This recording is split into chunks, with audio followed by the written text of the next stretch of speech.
Avec des structures étatiques telles que le Fonds national de la jeunesse. Comment assurer la pérennité des projets? Pour répondre à toutes ces questions, Flora Balogueye reçoit Bamba Lassinan. Il est le directeur général du Fonds national de la jeunesse. Ici et ailleurs, Radio Côte d'Ivoire vous accompagne.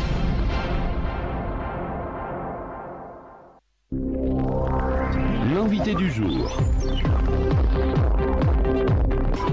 L'invité du jour. Monsieur Bamba Lassinan, bonjour. Bonjour, madame. Comment se porte le Fonds national de la jeunesse? Le Fonds national de la jeunesse se porte bien. C'est un fonds qui a été pensé et voulu par le président de la République et le gouvernement de Côte d'Ivoire pour servir d'instrument de promotion socio-économique aux jeunes. Donc, le fonds est en train d'être mis en place. Et justement, l'État de Côte d'Ivoire entend mettre les moyens à la disposition de ce fonds pour faire face aux problèmes d'emploi des jeunes. Et quelle catégorie de jeunes visez-vous? La loi dit que les jeunes partent de 16 à 35 ans en Côte d'Ivoire. Le fonds, dans son processus de mise en place des projets, accorde des prêts de financement aux jeunes qui sont en âge de contracter. Les dossiers sont montés à Abidjan. Pensez-vous que cet État ne défavorise pas certains jeunes? A priori, non. Le fonds est national. Il concerne tous les jeunes de Côte d'Ivoire. Notre dispositif, avec la présence des directions départementales, des directions régionales sur toute l'étendue du territoire, permet d'avoir accès au Fonds national de la jeunesse. En plus, nous entendons sillonner toute la Côte d'Ivoire pour porter l'information aux jeunes.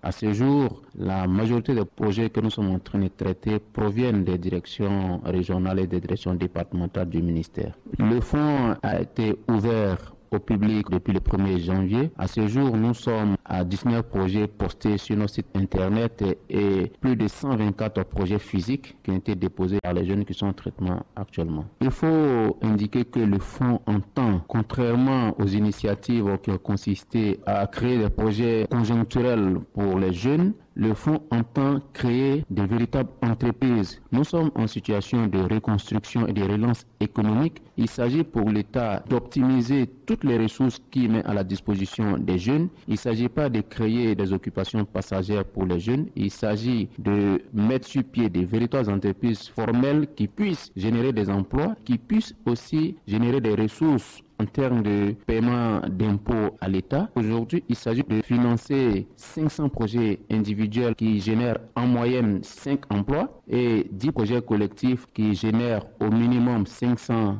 emplois. Ceci pourra nous permettre de créer autour de 7 000 emplois directs minimum et un peu plus de 14 000 emplois indirects, soit plus de 20 000 emplois créés pour cette année 2013. La manne financière, elle est disponible? La manne financière n'est pas encore disponible. Le coût des projets se chiffre à 7 milliards. Il faut indiquer que le fonds fonctionne sous forme de garantie. Ça veut dire que nos partenaires bancaires cofinancent les projets que nous leur proposons. Il s'agit pour le fonds d'avoir la garantie pour permettre à nos partenaires de faire leur part. Les partenaires avec lesquels nous sommes en discussion sont prêts. C'est dire qu'aujourd'hui, un projet qui est financé à hauteur de 5 millions par exemple est cofinancé avec nos bailleurs 50-50, ce qui donne 2 500 000 francs de fonds de garantie et non d'argent liquide aux jeunes par le Fonds national de la jeunesse. Concrètement, comment doit se prendre un jeune qui veut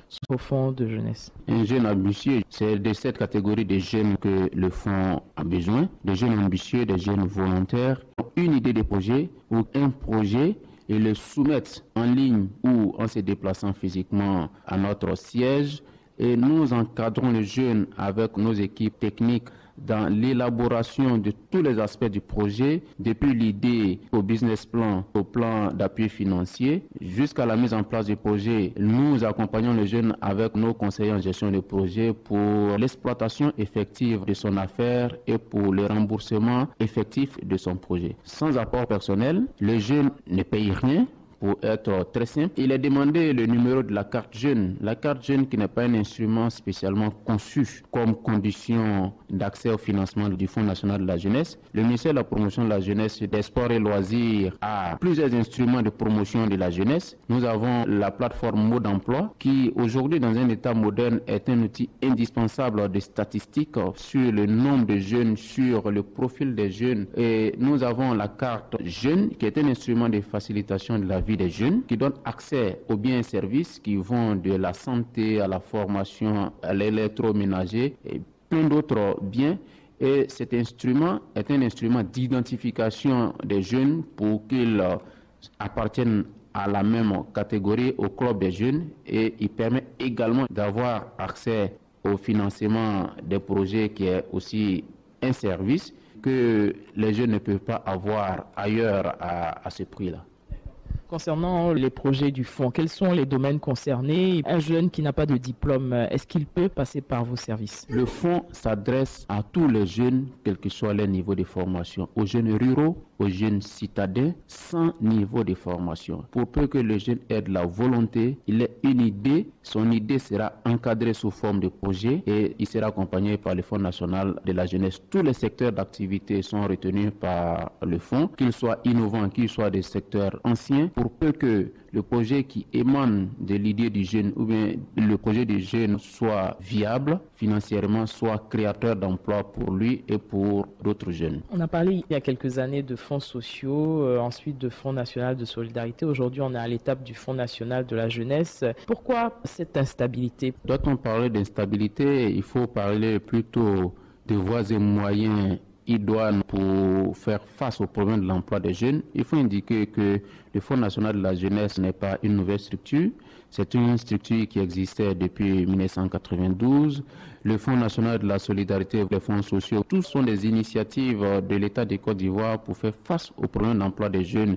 C'est tirant les leçons de ce qui n'a pas marché dans tous ces dispositifs que le Fonds national de la jeunesse a été restructuré pour répondre de façon plus efficace au problème d'emploi des jeunes par le dispositif, par l'encadrement des projets, par la façon de financer les projets pour que les fonds mis à leur disposition servent effectivement au financement des projets et non à autre chose. Justement, pour la pérennité de ces projets, quels sont les modes d'emploi que vous allez utiliser pour être sûr que ces projets ne serviront pas à autre chose? Le projet du jeune est encadré depuis l'idée jusqu'à l'exploitation. Il n'est remis aucun argent liquide aux jeunes. Le jeune est coaché, encadré par un conseil en gestion des projets. Lorsque ce sont des besoins qui sont exprimés de façon objective après appréciation avec le conseil en gestion des projets, ces besoins sont présentés au Fonds national de la jeunesse et ils sont financés par la structure bancaire partenaire qui a en son sein des services pour apprécier la justesse des requêtes du jeune. Donc il y a deux niveaux d'études,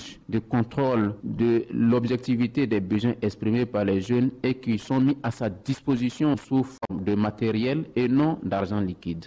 Et l'exploitation de son entreprise est faite avec l'accompagnement quotidien de nos services et des services de la banque partenaire. Qu'est-ce qui gagne ce jeune? C'est le suivi de son exploitation. Il y a un temps de production et un temps de partage des bénéfices. Mais la mise en place du projet tient compte de cela. Dans le passé, certains jeunes volontaires à leur corps défendant ont été obligés de brader leurs outils de production parce qu'ils n'avaient pas d'autres sources de revenus pour faire face aux besoins du moment. Donc, les besoins du jeune sont évalués. Tout ça entre en ligne de compte dans le coût du projet. Pendant la période d'exploitation du projet, les besoins quotidiens du jeune sont pris en compte de sorte à ne pas confondre chiffre d'affaires et bénéfices jusqu'à ce que le projet puisse rembourser le prêt qui a été accordé, mais durant toute la période de remboursement, le jeune n'est pas laissé à lui-même. Nous disons aux jeunes que l'État de Côte d'Ivoire a mis à leur disposition un outil pour faire leur promotion socio-économique. Nous disons aux jeunes de Côte d'Ivoire d'être volontaires, d'être ambitieux, de venir au fond. Le fonds, il est destiné à tous les jeunes sans discrimination, des niveaux d'études, d'ethnie ou de partis politiques. C'est un fonds destiné à l'ensemble des jeunes de Côte d'Ivoire pour créer de véritables entreprises, pour que les jeunes soient mis au cœur du développement national en apportant leur expertise, leur part, parce qu'ils constituent la frange la plus dynamique de la nation. Mais il faut qu'ils jouent le rôle de sang vaillant de la nation, parce que ce sont eux la relève de demain. Il faut que l'avenir du pays, ce soit eux qui le prépare aujourd'hui en se mettant au travail, et le gouvernement a mis à leur disposition ce fonds-là pour faciliter cette insertion socio-économique. Monsieur Bamba Lassina, je vous remercie.